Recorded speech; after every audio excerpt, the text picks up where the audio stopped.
Today, we are going to talk about how to be an effective social media influencer no matter what your age.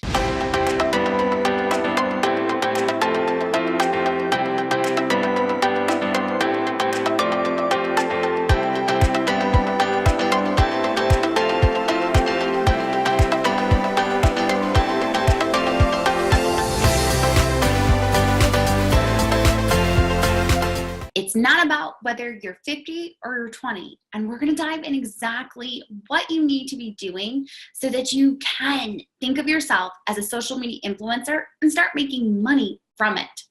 Before we dive in, I want to make sure to invite you to join in on my Pitch Perfect Masterclass. We're going to be talking about how to attract dream sponsors and not sell out in the process. All right, be sure to check down in the comments to save your seat for that, and we're going to dive right into this. Today, we are really going to talk about how to become an effective social media influencer. It's not just simply about the numbers, as you have been hearing me talk about in the last couple weeks. We talked about how it's not all about having 10,000 followers on Instagram when we talked about monetizing. And we've also been talking about the fact that you have to make sure that you have engagement. And that is exactly where we are going to start. Good morning, Mary and Eileen. All right, so as we jump into this, the very first thing that you have to make sure that you do, and I have to admit that when I first started blogging 9 years ago over on the Melrose family, I didn't really understand this piece. And it's the fact that your photography needs to be gorgeous. You need to have your photography tell a story, whether it is that grilled cheese that is so cheesy that as you pull it apart, it starts to the cheese just dribbles on out of it, or whether you're doing a simple flat lay, but it has to tell a story of the craft that you're doing. Maybe you're putting together a fall bow.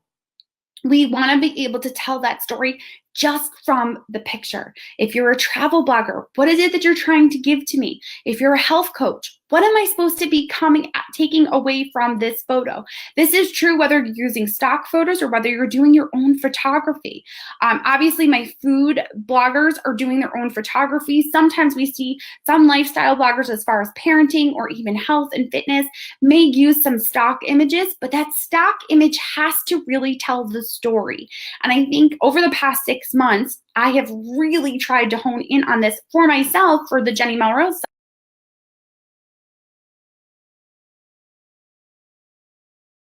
in which I have to use that photo in a way in which it tells that story. You can look at it and immediately know. My perfect example is actually the podcast episode that came out this past week, which by the time this goes live will be 2 weeks later, but it was on a reality check for Instagram influencers. And it was 2 girls that were relatively young that looked like beauty bloggers that were making their kissing duck faces. And if you are familiar with it, if you are on my list, you know that I told a story about this, the kissing duck face and what exactly that looked like. Well, for me, that picture made sure that it really told that story of the 2 girls taking the selfies with this kissing duck face and looking all cute and whatever else. It shared the fact that I was going to be talking about Instagram influencers and how it has to be more about engagement and what you see with your audience. All right. So making sure that whether it is Instagram, Facebook, even Twitter, you should be using photos that tell that story and are branded. They're your typical photos. They're your, whether you are a food photographer and you like to take darker photos, then that is exactly what it would be. Or whether you are a parenting blogger and you have a tendency to make sure that your writing across your pin is done in the colors of your site. That's what you are absolutely looking for. All right. You also want to make sure that when you are using social media and you're taking your photos as a social media influencer, that your description should further develop the story and connect to your audience. So whether you're doing a Facebook post, whether you're doing an Instagram post, whatever it might be, you have to make sure that the story that you are telling connects to them. It hits on the pain points. You're asking them a question maybe about how you're starting to feel so crazy with back to school and making sure the kids have their lunches and their papers and their money that they need for their agenda and whatever else it might be. Hitting on that pain point and then showing how you're going to solve that problem with your command center post that you created that's going to organize them, whatever it might be. You have to still tell that story and connect it to your own lives at the same time. One of the places you really will notice this is on Instagram. When people are doing descriptions, the ones that are connecting to people are the ones where they tell their story of what actually happened, what they are feeling themselves. So if it is that crazy back to school feeling, then they're sharing how their little one has to start on a Tuesday, but their big one starts on a Monday, and how are they going to get from one place to the next and still be able to get everything done they need to get done. Only speaking from personal experience here, but we all know how crazy that can be. And when you tell that story of how it affects you, there's going to be others that are going to look at that story and go, yes, why do they tell you on a Thursday when the kids have to start school on Monday what day they're supposed to come in? Seriously, I don't understand this.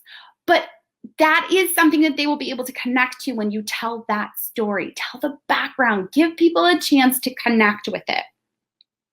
When you are using your influence as a social media influencer, you always have to have a purpose for creating your content. You need to know, why are you putting this content out into the world?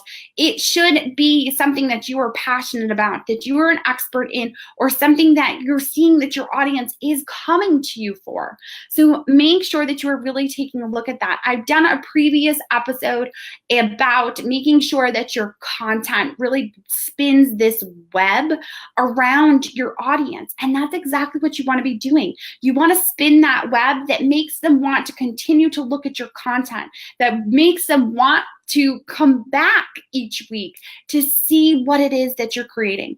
I have a client that I'm working with, and she is a very large DIY home decor blogger, and she can tell me exactly what her audience is looking for from her. And she'll say to me, nope, I can't do that. They're not going to like it if I say that. Nope, I can't do this. Or I absolutely could do this. I know that they will love this, and this is exactly what I'm going to put out. You have to know that about your audience, because as a social media influencer, your job is all about engagement. It is about knowing your audience and getting that engagement on your content. You also want to make sure that you have a call to action that engages your audience and teaches them how to interact with you. This is something that we've been talking about in the past couple episodes on the podcast. We talked about monetizing your Instagram stories. And we talked about this idea that just because you don't have 10,000 followers and you don't have the ability to swipe up, doesn't mean that you can't use your stories to grow your list, sell products, and interact with your audience. You need to be telling them how to do that. And here's the thing, you can't say it once. Nothing works once. It takes at least 7 times for people to fully understand and comprehend what it is you are asking them to do. So when you're doing your Instagram stories and you're saying to them, DM me for the link to my freebie, that's great. Not only should you be saying it in your video, but you should be writing it on the video that you're creating inside your Instagram story using the typing feature, because not everyone is listening to your Instagram stories. Most people, me included, are having it on silent, and I'm reading exactly what people are saying over the video. I want the summary. I'm not going to listen to all the videos. I want to see exactly what you're saying, but I want to be able to read it. I don't want to have to listen to it.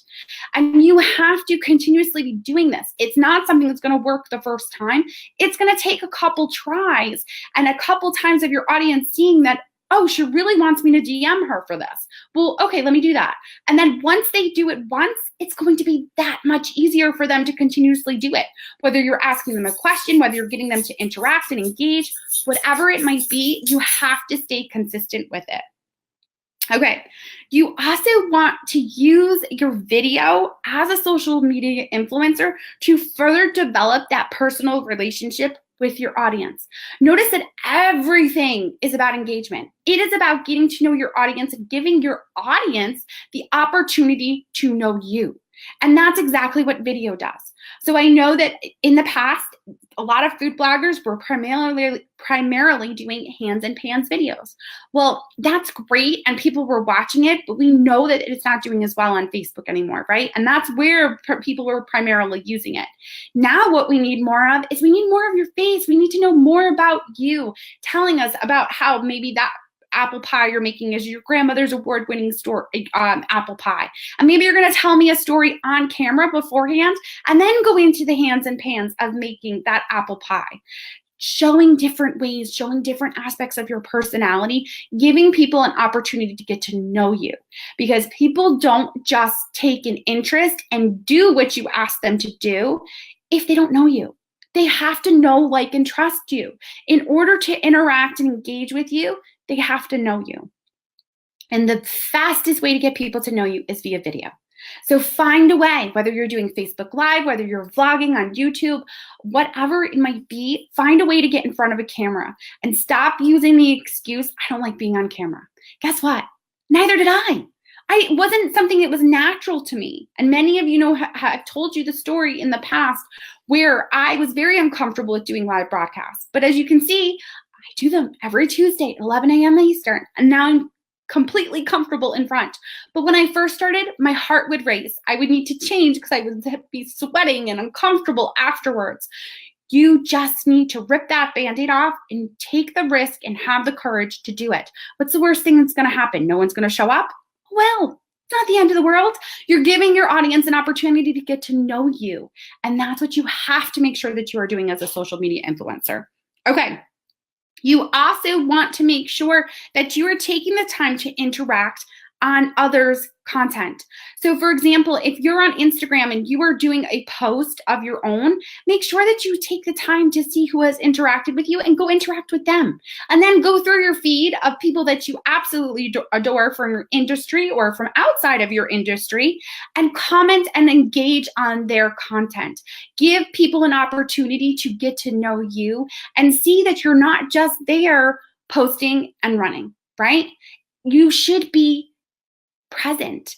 We have to be present. I know people will say to me, oh, social media, I don't have a ton of time for this. Well, guess what? You want to be a social media influencer. You want to be able to monetize that. It is part of your job.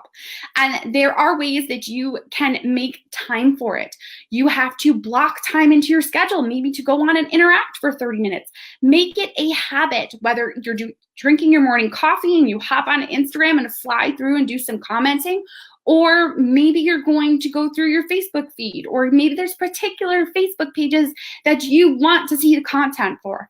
Maybe you have to see every morning what Rachel Hollis is up to. So go check her Facebook page or go check her Instagram account and engage.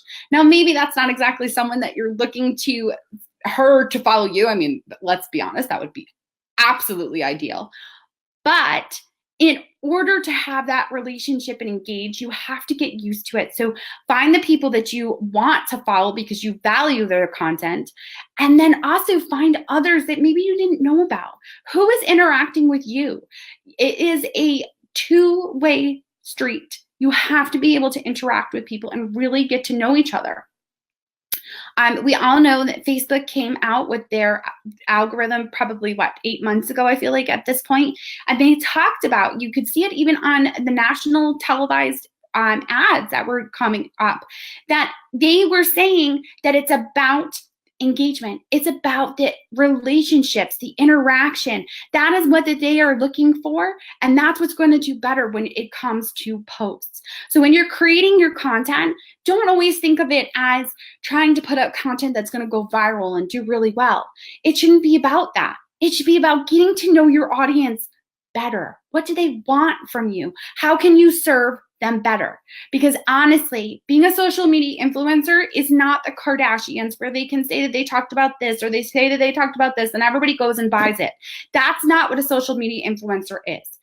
That's a celebrity. Totally different. Social media influencer is someone that is engaging and interacting with their audience. And when they recommend something, people are going to want to listen and they're going to want to interact with them. And in order to be an effective social media influencer, You have to be engaging with your audience. You have to find a way to get them to talk to you. So you need to make sure that you have these beautiful photos. You're giving them value in your content. You're creating videos to get to know them and giving them a call to action. Tell them how to interact with you. There are new social media platforms that come out. There are different features of different social media platforms. Every person may be using it in a different way. If they don't know how to use it, you need to teach them. And you can't just say it once. I cannot emphasize that enough. You need to be letting them know multiple times a day, different ways that maybe you want them to DM you. Maybe one time it's to get your lead magnet. Maybe it's another time to sit in on your freebie. Or maybe another time it's just for them to make duck faces. And if you saw my Instagram stories from yesterday, yes, I asked to see your duck face, and I got tagged by so many bloggers making duck faces for me, being authentic and real about their content. That's what social media influence is about. So go talk to your audience today. I'm challenging you guys. You have to start opening up about yourselves. I'm not telling you that you need to tell them about your kids and your marital issues or anything like that. I just want you to be authentic and be real with them. Show them who you are and what you value. Because when you start doing that, guys, those are the people that start attracting to you. When you show them that you value family, those are the types of people that will come to you as well and become part of your audience, the ones that value family as well. So go out there, interact with them, engage with people, create stories, do vlogs, and find a way to be that social media influencer that you would want to watch. That's the way you need to look at it. You need to be looking at this as, would I sit through this person's story?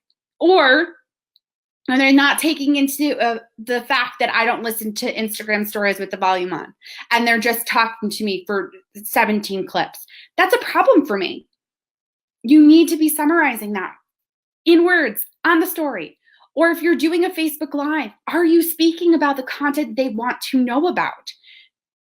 Are they interacting? Are they engaging? All right, I hope you found that so helpful. You don't need to have huge following numbers or be a certain age to be a social media influencer.